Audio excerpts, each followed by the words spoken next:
We'd been finding paint chips and broken bits of plaster on the carpet near the cellar door.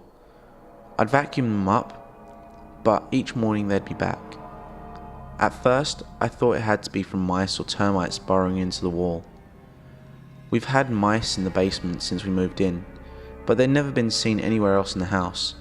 Despite that, I looked for evidence that they could have made the mess, but I couldn't find any. There wasn't anything out of sort whatsoever, aside from what we'd find in the mornings. Larry didn't think much of it. He mentioned something about a construction site a mile or so away where they'd been blasting out rock. Apparently the shock waves they produce can form cracks in walls and ceilings. Just cosmetic issues. Nothing structural, he assured me. But neither of us could remember any blasting, especially in the middle of the night. My guess was whatever had been making our cellar warmer than usual over the last few weeks was to be blamed.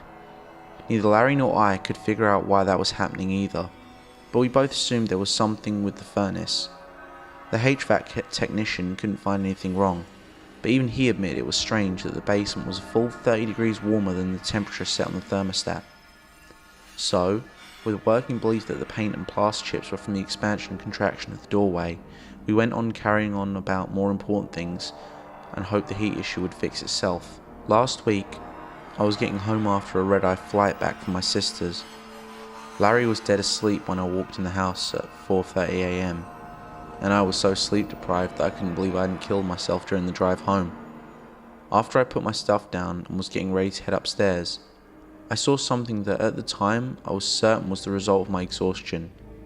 The cellar door and the surrounding frame were moving in and out. I shook my head to get my senses back, but the door and frame still moved in a slow, deliberate pattern. Tiny flecks of plaster fell with each contraction. I walked up to the door and put my hand on it. I still wasn't trusting my eyes, and I knew the touch would confirm or deny what I was seeing. As I expected, the second I touched the door, the movement stopped. I went upstairs and slept for 10 hours. Larry was at work when I woke up. He was pulling a double that day, and I likely wouldn't see him again until the next morning. After I showered and went downstairs, I found quite a bit more plaster and paint on the floor than usual. The memory of what I thought I'd seen the night before came back, and I experienced an involuntary twinge of fear. It made me feel a bit silly, almost like how I'd felt if I was a little girl and still afraid of the dark. I brought out the vacuum and started to clean up the mess. When I was running the vacuum over the carpet right next to the cellar, I felt hot air rushing out of the cracks on the sides and the bottom of the door. Not warm, hot. I shut off the vacuum and listened. Aside from the gentle rush of hot air, there was nothing. I tentatively touched the doorknob, ready to pull back if it was too hot. It wasn't. It was very warm, but not hot.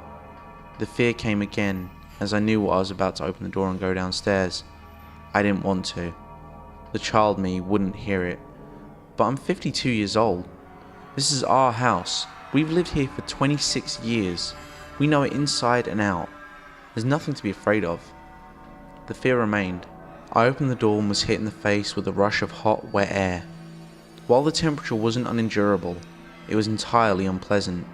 My plan was to rush downstairs to make sure that nothing was on fire, then run back up and call the HVAC man for an emergency visit, no matter the cost.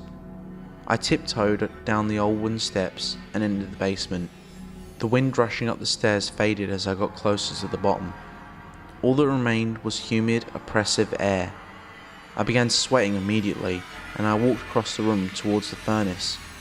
It wasn't even on. I touched it, and while warm, it wasn't close to the temperature of the room.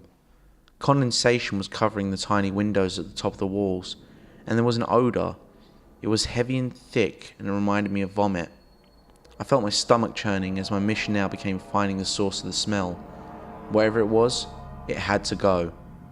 It didn't take long. On the other side of the furnace, up against the wall, was a pile of dead mice. 10s of them, maybe 50. They were hideously decayed and dropping dark yellow slime.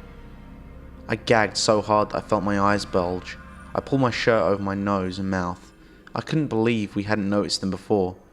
I know I was miserable about the prospect of cleaning them up, but it had to be done. I ran upstairs and grabbed a bucket, some kitchen gloves and a bottle of bleach. Back in the stifling basement, I grabbed the vermin as quickly as I could and threw them all in the bucket, and threw the gloves on top, and poured bleach over the whole area. I'd come back later and scrub the remaining slime and bleach and sloughed fur off the floor. I just couldn't take any more at the moment. I grabbed the bucket and headed upstairs. I could have sworn I saw the cellar doorway widening and narrowing as I went, accompanied by waxing and waning gusts of hot air on my skin. My fear and disgust were bordering on terror as I burst through the doorway into the cheery living room. I stood in the center of the living room, watching the doorway.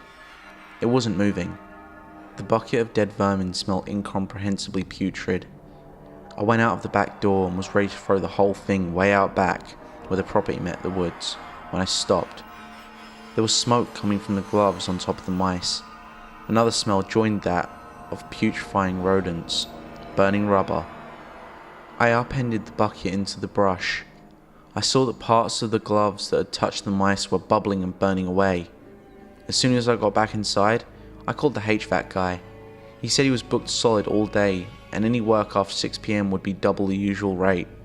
I told him I didn't care. I needed that furnace fixed. I need whatever it was leaking removed. I couldn't have our home in the shape it was anymore.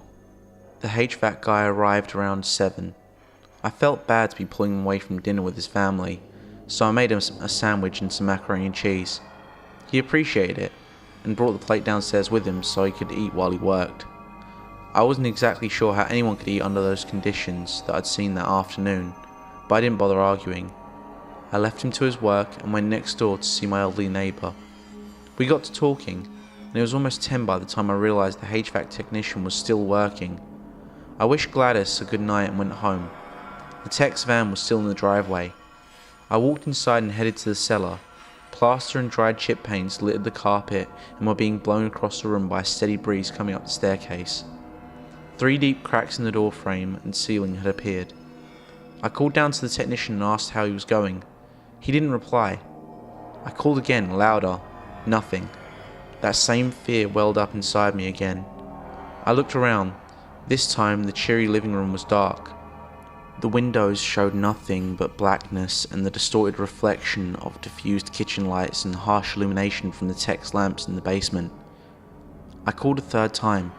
He didn't respond, but I jumped when a loud splintering crack ran out right next to me as another fissure appeared in the door frame.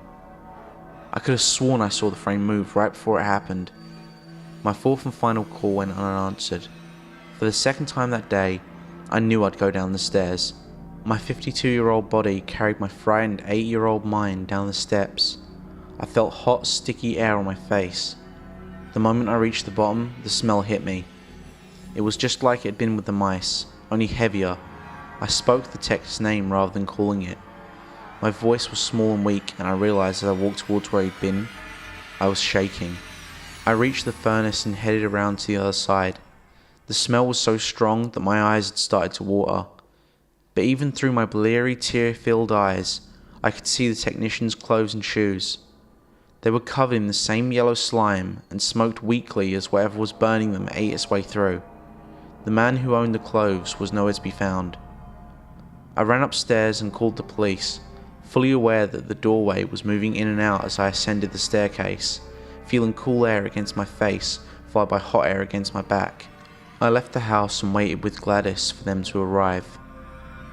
It's been 5 days and the technician has not been recovered. There's a town-wide search for him, and his wife and daughters have appeared on television begging for him to come home. Larry and I have allowed the police to search the whole house while we stay at a hotel. I've refused to go back until everything is resolved. It wasn't the terrifying strangeness of the cellar that had kept me out of our house. It wasn't the still missing man who came to fix our furnace. It was something else. It was the result of the chemical analysis of the substance on the HVAC man's clothes and the mice I'd taken from the basement. Normally, we wouldn't have been given that information, but Larry's brother is a cop. He told us what it was, and now I know I'll never set foot in that house again as long as I live. Stomach acid.